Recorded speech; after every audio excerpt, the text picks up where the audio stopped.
dua bangsa yang disebut dalam Al-Quran dan hadis yang akan muncul di akhir zaman. Kisah mereka penuh dengan misteri dan kegelapan, namun asal-usul mereka jarang dibahas secara mendalam. Dalam video kali ini, kita akan menelusuri jejak-jejak awal dari kelahiran Yajuj dan Majuj, dan bagaimana bangsa-bangsa ini berhubungan dengan peristiwa besar yang akan terjadi di masa depan. Sahabat umat muslim, sebelum kita masuk ke kisah utamanya, kami mohon agar Anda menonton video ini hingga akhir, supaya tidak terjadi kesalahpahaman. Jangan lupa untuk memberikan like, subscribe, dan tinggalkan komentar jika ada yang perlu diluruskan dari kisah kali ini. Bismillah, mari kita mulai kisahnya.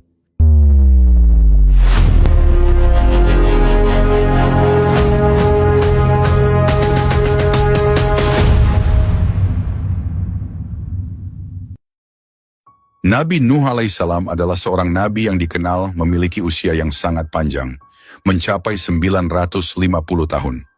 Dalam perjalanan hidupnya, Nabi Nuh alaihissalam dikaruniai anak laki-laki, Ham, Sam, dan Yafits. Dari keturunan mereka inilah, umat manusia berkembang menjadi berbagai bangsa dengan sifat dan karakter yang berbeda-beda. Ham, anak pertama, menurunkan bangsa Habsyi dan Zangi, yang dikenal dengan kulit mereka yang gelap. Sam, anak kedua, menjadi leluhur bangsa Arab, Romawi, dan Ajam.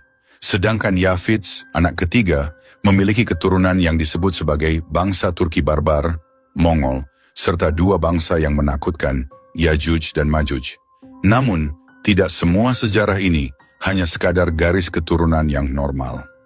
Ada kisah yang lebih kelam, lebih dalam, mengenai bagaimana Yafits melahirkan keturunan yang tidak biasa, yakni golongan manusia yang kuat, brutal, dan liar. Golongan ini bukan hanya sekadar manusia biasa, mereka memiliki kekuatan luar biasa dan menjadi ancaman besar bagi umat manusia. Yafits memiliki seorang anak bernama A'aj, yang kemudian melahirkan A'uj. Dari A'uj lahirlah Unuk, sosok yang disebut-sebut sebagai manusia raksasa, makhluk besar dengan ukuran tubuh yang jauh melampaui manusia biasa. Menurut riwayat, Unuk dikenal sebagai seorang yang sangat kuat, bahkan mampu berjalan melintasi benua hanya dengan beberapa langkah. Dia bisa menyentuh langit dengan tangannya dan mencabut pohon terbesar di Mesir hanya dengan satu gerakan tangan. Ketika Nabi Nuh diperintahkan oleh Allah Subhanahu wa Ta'ala untuk membangun bahtera raksasa guna menyelamatkan umatnya dari banjir besar, Unuklah yang diminta oleh Nabi Nuh untuk mengambil kayu dari pohon terbesar di Mesir. Unuk dengan tubuh raksasanya melakukan perintah itu tanpa kesulitan. Namun meskipun memiliki tubuh yang besar, Unuk tidak memiliki kecerdasan dan kebijaksanaan seperti Nabi Nuh alaihissalam. Dia lebih dikenal sebagai makhluk yang cenderung bertindak impulsif dan egois tanpa memikirkan dampak tindakannya terhadap orang lain.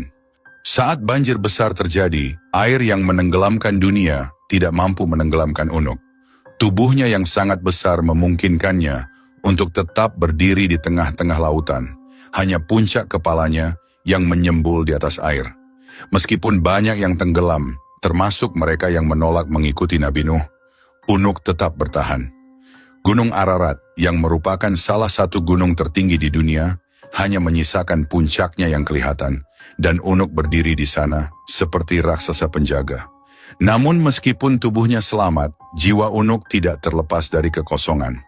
Kehidupannya yang panjang membuatnya kehilangan makna.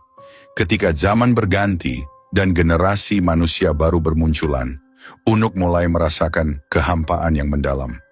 Seiring dengan berjalannya waktu, dia merasa semakin terisolasi dari dunia manusia, dan hal ini membuatnya mencari cara untuk tetap relevan. Di suatu masa, Unuk tiba-tiba muncul di negeri Rum, sebuah kerajaan yang megah dan penuh dengan kekayaan. Dengan langkah besar dan suaranya yang menggema, dia datang menghadap raja negeri tersebut. Unuk menginginkan sesuatu yang aneh dan tak masuk akal. Dia meminta seorang gadis sebagai pendampingnya. Gadis yang dia inginkan tentu harus sesuai dengan ukurannya yang raksasa. Raja negeri Rum yang tidak pernah menghadapi permintaan seperti itu sebelumnya, terkejut dan panik. Wajahnya pucat, tangannya bergetar. Bagaimana mungkin mencarikan seorang gadis yang sebesar Unuk? Tak ada manusia biasa yang bisa sebanding dengan makhluk raksasa ini. Namun Unuk bukanlah makhluk yang bisa diabaikan begitu saja. Dengan suaranya yang menggema di seluruh penjuru istana, dia mengancam akan menenggelamkan seluruh negeri Rum jika keinginannya tidak dipenuhi. Jika engkau tidak bisa memenuhi keinginanku, wahai raja, Unuk menggeram, akan aku tenggelamkan seluruh negerimu dengan air laut ini. Tidak akan ada yang tersisa. Raja, dalam ketakutan merasakan jantungnya berdetak kencang. Dia tahu bahwa Unuk tidak sedang bercanda. Dengan pikiran yang cepat, Raja meminta waktu untuk memenuhi permintaan Unuk. Dia berjanji untuk mencarikan gadis yang diinginkan oleh makhluk raksasa itu. Namun dia membutuhkan waktu. Berikan aku waktu, wahai Unuk, kata Raja dengan nada merendah. Berikan aku 12 tahun. Dalam waktu itu aku akan memastikan engkau mendapatkan gadis yang sesuai dengan keinginanmu. Unuk dengan kesabaran yang tidak biasa mengangguk setuju. Dia tahu bahwa Raja tidak mungkin menipunya. Jika dalam 12 tahun permintaannya tidak terpenuhi, maka dia akan menenggelamkan seluruh negeri dengan amarahnya. Selama berbulan-bulan, Raja yang bijaksana itu memutar otak demi menyelamatkan kerajaannya dari ancaman Unuk, raksasa yang tak tertandingi. Unuk bukan hanya ancaman bagi rakyat, tetapi juga bagi kestabilan seluruh wilayah. Setiap kali ia datang, ia menuntut yang mustahil dan mengancam akan menghancurkan kerajaan jika keinginannya tak terpenuhi. Dalam kegelisahan itu, sebuah rencana besar mulai dijalankan. Membuat patung raksasa yang menyerupai gadis cantik untuk memuaskan hasrat Unuk. Raja mengumpulkan semua ahli pemahat terbaik dari penjuru negeri. Mereka adalah orang-orang terpilih yang memiliki keterampilan luar biasa dalam memahat batu-batu besar dan merubahnya menjadi bentuk yang indah. Tugas yang mereka terima bukanlah hal yang mudah. Mereka diperintahkan untuk memahat gunung batu menjadi patung gadis yang sempurna, sebuah mahakarya yang tak hanya indah tapi juga harus menggairahkan. Raja memberikan mereka waktu 12 tahun untuk menyelesaikan pekerjaan itu. Sebuah batas waktu yang tampaknya terlalu panjang, tetapi dengan ukuran patung yang setinggi gunung, mereka tahu bahwa ini bukanlah pekerjaan biasa. Hari demi hari suara palu menghantam batu-batu keras terdengar bergema di seluruh kerajaan. Para pemahat bekerja siang dan malam, tanpa henti. Mereka tahu bahwa nasib kerajaan terletak di tangan mereka. Tak ada ruang untuk kesalahan. Setiap lekukan wajah, setiap lipatan tubuh patung harus dibuat dengan sempurna. Patung itu bukan sekadar karya seni, tapi juga harapan terakhir untuk melawan ancaman Unuk. Setelah 12 tahun berlalu, akhirnya patung itu selesai. Sebuah karya monumental yang menjulang tinggi, menyerupai gadis cantik yang tidur terlentang. Wajahnya tampak lembut namun menggoda, dengan mata tertutup seakan sedang dalam mimpi. Patung itu benar-benar tanpa sehelai pakaian pun menambah kesan sensual yang memang diharapkan oleh Raja dan para penasihatnya. Di dalam patung itu, perutnya dikorek dengan hati-hati dan diisi dengan daging mentah. Daging-daging itu dimasukkan melalui liang kemaluan patung. Sebuah ritual aneh yang dipercaya oleh Raja akan membuat patung tersebut tampak lebih realistis bagi Unuk. Kita harus membuatnya percaya ini gadis nyata, kata salah satu penasihat Raja. Setiap potong daging yang dimasukkan adalah upaya untuk menciptakan ilusi sempurna. Mereka bekerja dengan tekun, memastikan setiap langkah ritual ini dijalankan dengan benar. Apakah ini akan berhasil? Tanya salah satu pemahat kepada kawannya. Matanya penuh dengan kekhawatiran. Kita tidak punya pilihan lain, jawab pemahat lainnya sambil menghela napas. Jika ini gagal, seluruh kerajaan dan negeri ini akan hancur. Setelah semuanya siap, Raja mengirimkan pesan kepada Unuk bahwa gadis yang diinginkannya telah ditemukan. Datanglah dan temukan apa yang kau cari, bunyi pesannya. Dengan cepat, berita itu sampai ke telinga Unuk. Bagaikan angin badai, Unuk datang melangkah ke arah patung tersebut. Dengan tubuh raksasanya yang menggetarkan tanah setiap kali kakinya menyentuh bumi. Ketika Unuk melihat patung itu, matanya bersinar penuh gairah. Tubuh raksasa itu berhenti di depan patung gadis yang begitu besar dan menggoda. Tidak butuh waktu lama bagi Unuk untuk kehilangan kendali.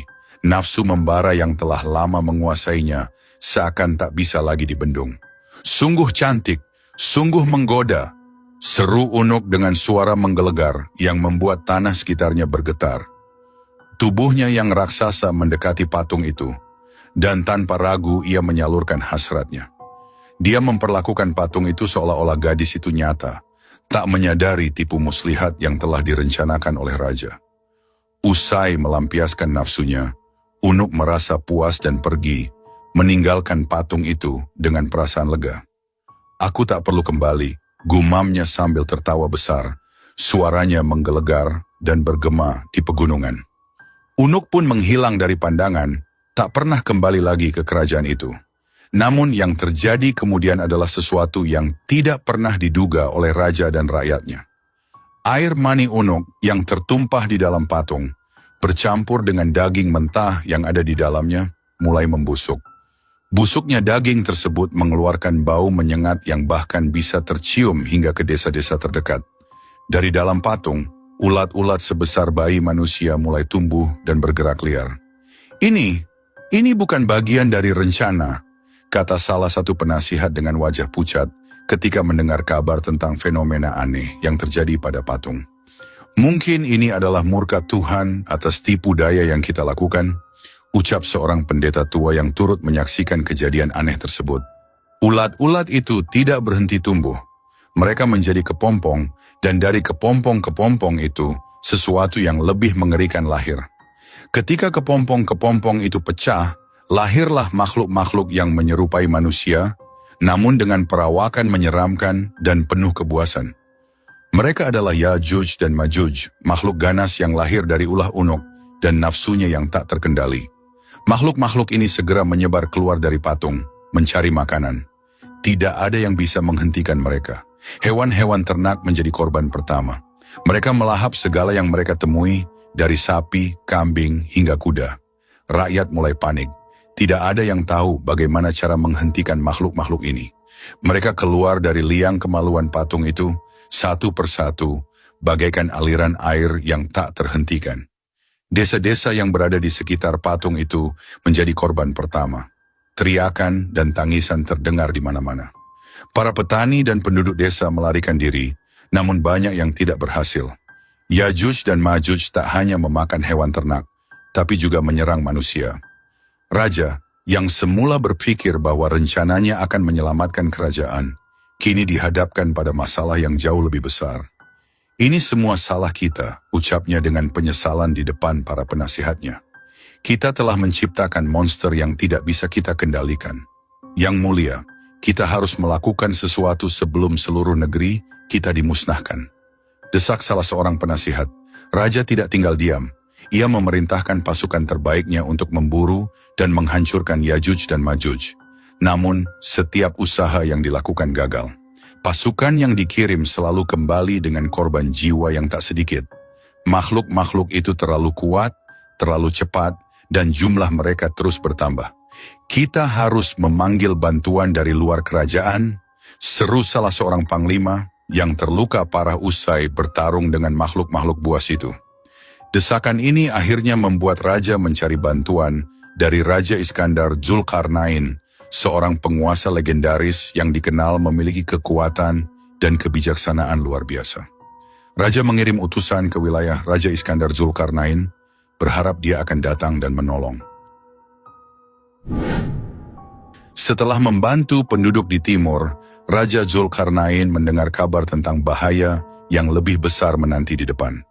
Sebuah ancaman yang sudah lama menghantui penduduk di daerah antara dua gunung yang tinggi, yakni bangsa Yajuj dan Majuj. Mereka adalah bangsa yang terkenal dengan kekejamannya, merusak tanah, menghancurkan hasil panen, dan membuat penduduk hidup dalam ketakutan. Mendengar kabar itu, Raja Zulkarnain segera mengarahkan pasukannya menuju wilayah yang dimaksud. Ketika mereka tiba di sana, para penduduk dengan tergesa-gesa datang menyambutnya. Wajah mereka penuh dengan kecemasan dan ketakutan. Wahai Raja yang perkasa, seorang pemimpin penduduk berbicara dengan nada penuh harap. Bangsa Yajuj dan Majuj telah membuat hidup kami sengsara. Mereka menghancurkan apa yang kami bangun dan tidak memberikan kami kedamaian. Kami tidak tahu harus berbuat apa lagi. Hanya Engkau yang bisa menolong kami. Raja Zulkarnain merenung sejenak, memikirkan nasib para penduduk yang terancam oleh bahaya besar ini. Lalu dengan keyakinan penuh, ia berkata, "Aku akan menolongmu. Tetapi pertama-tama, kalian harus bekerja bersama-sama denganku. Aku akan membangun penghalang yang kokoh di antara gunung-gunung ini untuk melindungi kalian dari mereka. Tetapi kalian harus membantu dalam prosesnya. Penduduk setempat bersorak dengan antusias. Mereka bersedia melakukan apapun untuk melindungi tanah mereka dari bangsa yang kejam itu. Maka dimulailah proyek besar pembangunan tembok antara dua gunung tersebut. Setiap hari, penduduk dan pasukan Raja Zulkarnain bekerja bahu-membahu. Mereka mengumpulkan potongan-potongan besi, batu, dan segala bahan yang bisa digunakan untuk membangun tembok yang kuat. Di bawah arahan Raja Zulkarnain, mereka membangun dengan penuh semangat, meskipun prosesnya sangat berat.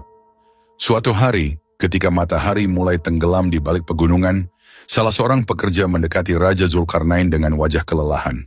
"Tuan, pekerjaan ini terasa sangat berat. Apakah kita akan sanggup menyelesaikannya?"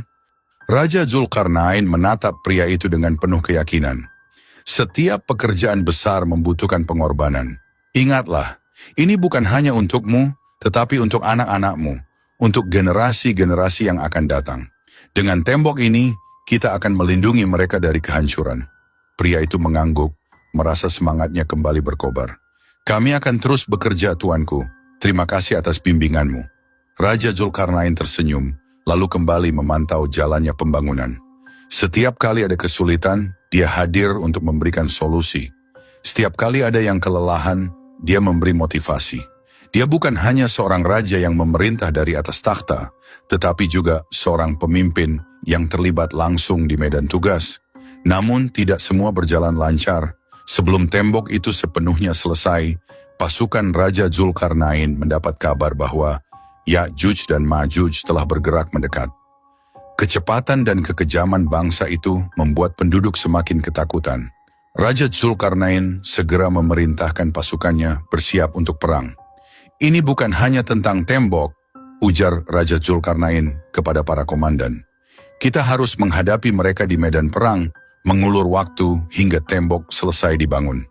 Ketika pasukan Ya'juj dan Ma'juj akhirnya terlihat di kaki gunung, Raja Zulkarnain mengatur barisannya.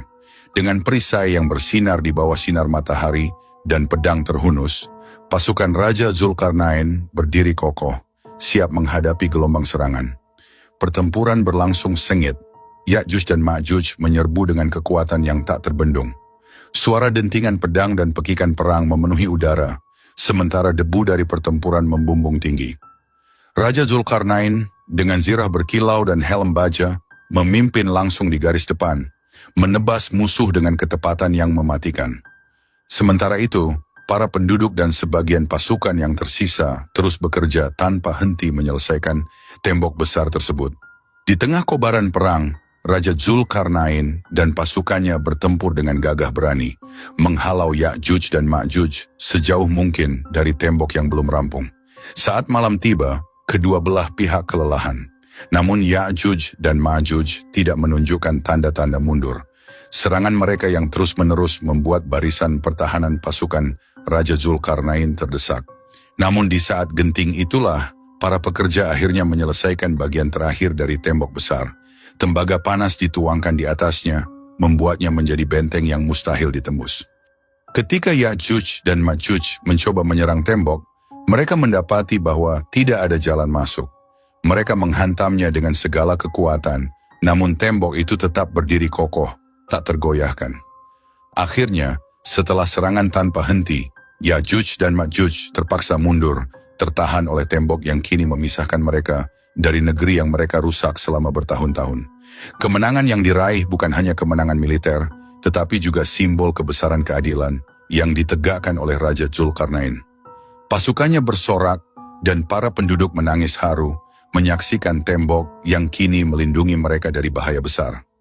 Raja Zulkarnain berdiri di depan tembok yang baru selesai dibangun, memandang ke arah pegunungan di mana Ya'juj dan Ma'juj terperangkap.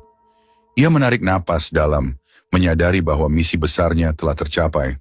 Dengan tembok yang kokoh itu, negeri-negeri di timur akan hidup dalam damai untuk waktu yang lama. "Ini bukanlah kemenangan untuk kita," kata Raja Zulkarnain kepada pasukannya yang berkumpul di sekitarnya. "Ini adalah kemenangan bagi mereka yang kita lindungi dan kemenangan bagi keadilan yang harus kita tegakkan di seluruh penjuru bumi. Setelah tembok itu berdiri kokoh, Raja Zulkarnain berbicara kepada rakyat di daerah tersebut. Ini adalah perlindungan yang Allah berikan kepada kalian. Tapi ingatlah, suatu hari nanti, Ya'juj dan Ma'juj akan keluar lagi ketika waktunya tiba, sebagaimana telah ditetapkan oleh Allah. Sampai saat itu, tetaplah berpegang teguh kepada kebenaran dan jangan berbuat zalim kepada sesama. Dengan amanat itu, Raja Zulkarnain meninggalkan mereka, melanjutkan perjalanannya untuk menyebarkan keadilan dan kebaikan di dunia. Ia tahu bahwa setiap perjalanan membawa tantangan baru, tetapi dengan iman yang kuat dan kebijaksanaan, ia siap menghadapi segala sesuatu yang akan datang. Di dalam kegelapan goa, Ya'juj dan Ma'juj tidak pernah berhenti.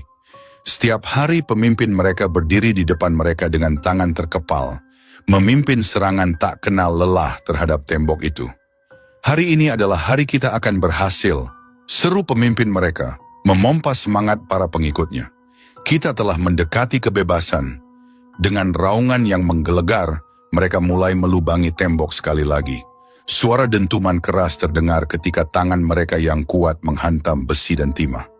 Peluh mengalir dari tubuh mereka yang besar, namun mereka tidak menunjukkan tanda-tanda kelelahan. Mereka adalah makhluk yang penuh dengan kekuatan liar, nafsu kebebasan yang tak terbendung. Dan setiap kali mereka melihat cahaya matahari yang menyelinap masuk dari lubang kecil yang berhasil mereka buat, harapan mereka menyala. Namun seperti biasa, pemimpin mereka mengingatkan, "Pulanglah, besok kita akan melanjutkan lagi." Saat mereka meninggalkan lubang itu, setiap kali keajaiban terjadi. Dinding itu kembali seperti semula, tanpa jejak sedikit pun dari usaha mereka. Frustrasi mulai merasuki mereka. Mereka tidak mengerti apa yang menyebabkan dinding itu selalu kembali utuh. "Ini tidak masuk akal," teriak salah satu dari mereka. "Apa gunanya kita bekerja keras setiap hari jika hasilnya selalu sia-sia?" Pemimpin mereka tetap tenang, meskipun dalam hatinya ia pun merasakan keputusasaan yang sama. Namun, ia tidak boleh menunjukkan kelemahan di depan pengikutnya. Kita hanya harus terus percaya pada janji Allah Subhanahu wa Ta'ala. Saat waktunya tiba, tidak ada yang bisa menghentikan kita. Dan mereka terus berusaha, hari demi hari, meskipun setiap kali mereka melihat secercah harapan dalam bentuk cahaya matahari, mereka harus menunggu lagi hingga keesokan harinya. Sampai akhirnya tibalah hari yang telah Allah Subhanahu wa Ta'ala tetapkan.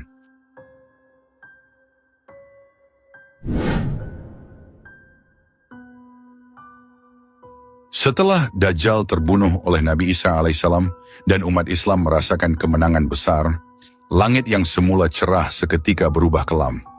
Kegembiraan yang singkat itu segera diiringi dengan ketakutan yang lebih mencekam. Di ujung cakrawala, angin kencang yang membawa debu, dan teriakan-teriakan kesakitan mengisyaratkan datangnya bencana baru yang lebih dahsyat.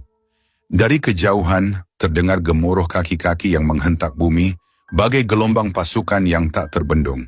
Itulah mereka, Ya'juj dan Ma'juj, makhluk perusak yang telah lama dinubuatkan dalam hadis-hadis Rasulullah Shallallahu Alaihi Wasallam. Benteng yang selama ini menahan Ya'juj dan Ma'juj yang dibangun dengan kekuatan luar biasa oleh Raja Zulkarnain, kini telah runtuh. Dinding baja dan besi yang memisahkan mereka dari dunia luar telah hancur, dan pintu gerbang kehancuran pun terbuka lebar. Dari balik reruntuhan itu, keluar makhluk-makhluk yang jumlahnya tak terhitung banyaknya. Mereka berdesakan, menumpuk satu sama lain, dengan wajah yang dipenuhi kebencian dan dahaga akan kehancuran. Mereka bergerak bagai banjir bandang, mengalir deras tanpa henti, menyapu bersih segala yang ada di hadapan mereka. Ya'juj dan Ma'juj tidak mengenal belas kasihan. Mereka menyerbu desa-desa, kota-kota, dan padang rumput, membunuh semua yang mereka temui, baik manusia, hewan, atau tanaman. Mereka merampas setiap jengkal tanah, meminum habis air sungai dan danau, membuat bumi gersang seketika. Kebun-kebun yang sebelumnya hijau dan subur berubah menjadi lahan tandus yang berdebu, dipenuhi reruntuhan dan tulang belulang. Tidak ada yang bisa lolos dari cengkeraman mereka. Binatang-binatang peliharaan seperti kambing dan sapi yang dulu menjadi sumber penghidupan umat manusia, kini habis dimangsa tanpa sisa. Jumlah Ya'juj dan Ma'juj sungguh di luar batas imajinasi banyaknya. Tiap individu dari mereka tidak akan mati sebelum melahirkan 1000 keturunan. Mereka berkembang biak begitu cepat, menjadikan jumlah mereka semakin tak terhitung. Di setiap sudut bumi, mereka menyebar dan menghancurkan, merusak apapun. Mereka tidak hanya melahap hewan-hewan yang ada, tetapi juga menghabiskan seluruh sumber daya alam. Gunung-gunung yang dulunya megah penuh dengan sumber makanan, dan hewan-hewan kini rata dengan tanah. Hutan-hutan yang rimbun berubah menjadi lahan kosong. Ya'juj dan Ma'juj adalah wabah yang tidak bisa dihentikan oleh tangan manusia. Air sungai-sungai yang dulu mengalir jernih, kini surut dan mengering. Setiap kali Ya'juj dan Ma'juj menemukan sumber air, mereka akan meminum habis hingga tak tersisa setetes pun. Sungai-sungai yang megah, yang pernah menjadi sumber kehidupan bagi berbagai peradaban, kini menjadi sungai kering yang hanya menyisakan lumpur di dasarnya. Danau-danau yang dulunya indah dan tenang berubah menjadi kawah kering yang tandus. Umat Islam yang baru saja merayakan kemenangan atas Dajjal, kini dihantui oleh rasa takut yang mendalam. Bahkan Imam Mahdi dan Nabi Isa alaihissalam pun tidak diberi perintah oleh Allah Subhanahu wa Ta'ala untuk memerangi Ya'juj dan Ma'juj secara langsung. Perintah yang datang adalah agar mereka dan umat Islam berlindung di gunung-gunung tinggi, menjauh dari amukan Ya'juj dan Ma'juj yang tak terhentikan. Saat itulah, umat Islam dihadapkan pada ujian kesabaran yang begitu berat. Di lereng-lereng gunung yang curam, umat Islam berkumpul dalam kelompok-kelompok kecil, hidup dalam rasa takut yang mencekam. Langit selalu gelap oleh awan tebal, seolah menandakan bahwa bencana ini akan terus berlangsung. Dari atas gunung, mereka bisa melihat kehancuran yang ditimbulkan oleh Ya'juj dan Ma'juj di bawah sana. Asap hitam membubung tinggi, mencemari udara. Sementara jeritan-jeritan mengerikan terdengar di kejauhan, menambah horor yang sudah mereka rasakan. Di puncak-puncak gunung, Nabi Isa alaihissalam dan Imam Mahdi memimpin umat Islam dalam doa dan zikir yang tiada henti. Hanya kepada Allah Subhanahu wa Ta'ala mereka memohon perlindungan. Meski hati mereka dipenuhi kecemasan, iman mereka tetap teguh. Mereka percaya bahwa pertolongan Allah Subhanahu wa Ta'ala pasti akan datang. Meski ujian ini terasa begitu berat. Banyak yang jatuh sakit karena kelaparan dan kehausan, sementara yang lain menyerah pada keputusasaan. Namun Nabi Isa alaihissalam terus mengingatkan mereka untuk bersabar dan percaya bahwa Allah Subhanahu wa Ta'ala tidak akan meninggalkan hambanya. Hari demi hari berlalu dalam kesunyian dan ketegangan. Tidak ada yang tahu kapan bencana ini akan berakhir, dan Ya'juj dan Ma'juj terus menyebar tanpa henti. Dunia terasa semakin sempit, dan umat Islam merasa seperti sedang berada di ujung jurang kehancuran. Namun, Nabi Isa alaihissalam dan Imam Mahdi tidak henti-hentinya mengajak umat untuk terus memohon pertolongan Allah Subhanahu wa Ta'ala. Di tengah malam yang dingin dan gelap, lantunan doa mereka menggema, menyentuh langit dan menembus keheningan. Waktu berlalu dalam ketegangan yang mencekam. Umat Islam yang dipimpin oleh Nabi Isa alaihissalam dan Imam Mahdi terus berlindung di puncak-puncak gunung, sementara di bawah sana, Ya'juj dan Ma'juj terus menyebar ke seluruh penjuru bumi, menghancurkan apa saja yang tersisa. Jumlah mereka begitu banyak dan tak terbendung, sementara umat manusia merasa seolah-olah harapan telah lenyap. Tidak ada yang bisa menghentikan mereka. Setiap hari dari kejauhan, umat Islam mendengar gemuruh suara Ya'juj dan Ma'juj yang memecah keheningan malam. Seakan bumi ini akan ditelan oleh kekuatan gelap yang tak terkendali. Namun, keajaiban Allah Subhanahu wa Ta'ala selalu datang di saat yang tepat. Ketika Ya'juj dan Ma'juj telah menyebar sedemikian luas, dan hampir tidak ada lagi makhluk hidup yang tersisa untuk mereka hancurkan, Allah Subhanahu wa Ta'ala menurunkan takdirnya yang luar biasa. Di tengah kerusakan yang tak terbayangkan, dengan bumi yang tandus dan air yang mengering, Ya'juj dan Ma'juj mulai melambat. Mereka telah kehabisan target, tidak ada lagi manusia, hewan, atau tanaman untuk mereka serang. Pada saat itulah, Allah Subhanahu wa Ta'ala memulai rencananya untuk mengakhiri mimpi buruk ini. Langit tiba-tiba berubah menjadi kelam, tidak ada angin, tidak ada gerakan. Sebuah ketenangan yang aneh meliputi bumi yang telah terkoyak. Di bawah, ribuan, jutaan Ya'juj dan Ma'juj yang tersisa mulai merasakan sesuatu yang tidak biasa. Mereka, yang biasanya begitu kuat dan tak terkalahkan, mulai menunjukkan tanda-tanda kelemahan. Dari leher-leher mereka, muncul wabah mengerikan yang tak bisa mereka hindari. Wabah ini bukanlah serangan biasa. Allah Subhanahu wa Ta'ala mengutus ribuan ulat kecil yang tiba-tiba muncul dari tanah. Ulat-ulat itu merayap dengan cepat, menyerang Ya'juj dan Ma'juj dengan tak terhentikan. Masing-masing ulat menggigit leher mereka, mematikan dengan cepat dan tepat. Wabah ini begitu hebat, sehingga dalam hitungan menit, Ya'juj dan Ma'juj yang semula tak terkalahkan, terkapar di atas tanah, tak lagi berdaya. Tubuh mereka yang besar dan kuat runtuh satu persatu seperti pohon yang ditebang. Tangisan, jeritan, dan deru kematian terdengar dari semua penjuru, menandakan bahwa saat kehancuran Ya'juj dan Ma'juj telah tiba. Dari tempat persembunyian mereka di puncak gunung, umat Islam menyaksikan peristiwa ini dengan rasa takjub dan ketakutan yang mendalam. Mereka menyaksikan dengan mata kepala mereka sendiri bagaimana makhluk yang selama ini mereka anggap tak terkalahkan, yang menyebar teror di seluruh bumi, akhirnya takluk oleh makhluk sekecil ulat atas kehendak Allah Subhanahu wa Ta'ala. Ketika wabah ulat itu telah menyelesaikan tugasnya, bumi penuh dengan bangkai Ya'juj dan Ma'juj. Tubuh mereka yang begitu banyak menutupi seluruh daratan, memenuhi lembah, pegunungan, dan bahkan dataran luas. Bau busuk mulai menyebar ke udara, memualkan dan tak tertahankan. Bumi tampak seperti lautan bangkai yang mengerikan. Tempat tidak ada kehidupan yang bisa bertahan. Namun Allah Subhanahu wa Ta'ala yang Maha Kuasa tidak membiarkan bumi ini tenggelam dalam kehancuran selamanya. Setelah Ya'juj dan Ma'juj dimusnahkan oleh wabah, Allah Subhanahu wa Ta'ala mengutus pertolongan lain. Dari langit, ribuan burung besar tiba-tiba muncul, terbang dalam formasi yang rapi dan mengerikan. Burung-burung itu sebesar unta, dengan sayap yang membentang lebar dan kekuatan yang luar biasa. Burung-burung ini bukanlah burung biasa. Mereka adalah makhluk yang diutus oleh Allah Subhanahu wa Ta'ala untuk membersihkan bumi dari bangkai-bangkai Ya'juj dan Ma'juj yang kini berserakan di mana-mana. Burung-burung raksasa itu dengan cepat menyambar bangkai-bangkai Ya'juj dan Ma'juj, mengangkat tubuh-tubuh besar itu dengan cakar mereka yang kuat.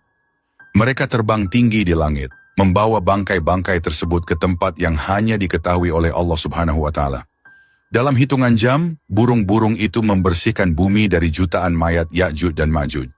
Setiap bangkai diambil, setiap sisa tubuh diangkat ke tempat yang dikehendaki oleh Allah Subhanahu wa Ta'ala. Umat Islam yang menyaksikan kejadian ini dari puncak gunung merasa kagum dengan kekuasaan Allah Subhanahu wa Ta'ala. Mereka tak henti-hentinya mengucapkan syukur dan memuji kebesarannya. Kehancuran yang dibawa oleh Ya'juj dan Ma'juj yang semula tampak mustahil untuk dihentikan, kini telah dihapuskan sepenuhnya oleh kehendak Allah Subhanahu wa Ta'ala. Setelah burung-burung raksasa mengangkat seluruh bangkai Ya'juj dan Ma'juj, bumi masih dipenuhi dengan sisa-sisa kotoran dan bau busuk yang menyengat. Kehancuran yang mereka timbulkan meninggalkan bekas yang mendalam, tidak hanya dalam bentuk fisik, tetapi juga dalam jiwa umat manusia yang selamat. Mereka masih bisa merasakan jejak kengerian dari hari-hari panjang ketika Ya'juj dan Ma'juj merajalela. Namun, Allah Subhanahu wa Ta'ala dengan rahmatnya yang tak terbatas tidak membiarkan bumi ini tetap kotor dan tercemar. Tak lama setelah burung-burung raksasa pergi, langit yang kelam mulai memancarkan kilatan cahaya. Guntur menggelegar dan angin kencang mulai bertiup, membawa aroma segar yang belum pernah dirasakan umat manusia dalam waktu yang sangat lama.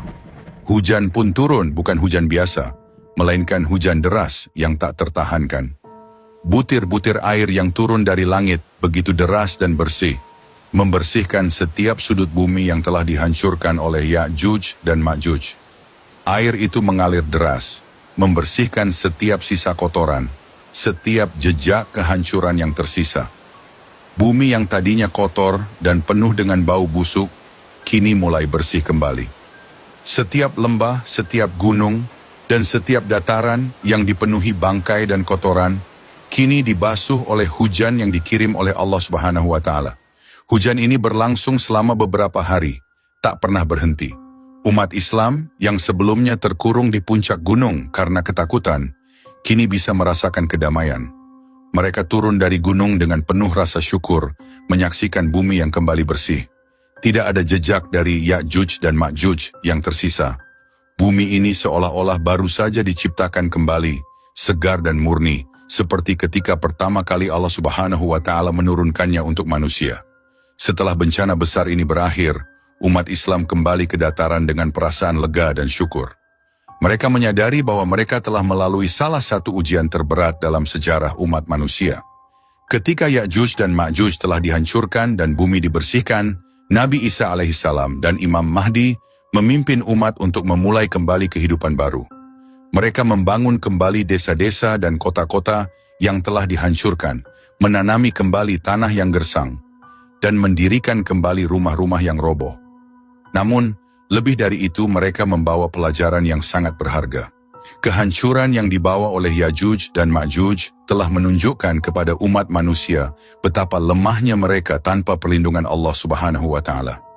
Meskipun mereka tidak dapat melawan Ya'juj dan Ma'juj dengan kekuatan fisik, mereka mampu bertahan karena keimanan dan keteguhan hati mereka kepada Allah Subhanahu wa Ta'ala. Umat manusia yang selamat dari bencana besar ini hidup dalam rasa syukur yang mendalam. Mereka tahu bahwa pertolongan Allah Subhanahu wa Ta'ala datang di saat yang tepat, dan mereka diajarkan bahwa dalam menghadapi ujian yang paling berat sekalipun, keimanan kepada Allah Subhanahu wa Ta'ala adalah kunci untuk bertahan. Dalam kesunyian bumi yang kini kembali damai, umat Islam melantunkan zikir dan doa, mengingat bahwa dalam setiap kehancuran selalu ada kebangkitan, dan dalam setiap ujian selalu ada rahmat Allah Subhanahu wa Ta'ala yang menyertainya. Sahabat umat muslim, kisah tentang Ya'juj dan Ma'juj yang penuh dengan pelajaran dan tanda-tanda akan datangnya hari kiamat. Semoga kita semua bisa mengambil hikmah dari cerita ini dan semakin memperkuat iman kita kepada Allah Subhanahu wa Ta'ala.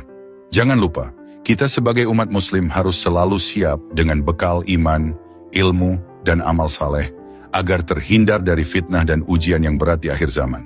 Jika kalian merasa video ini bermanfaat, jangan ragu untuk like dan subscribe agar channel umat muslim semakin berkembang. Akhir kata, wassalamualaikum warahmatullahi wabarakatuh.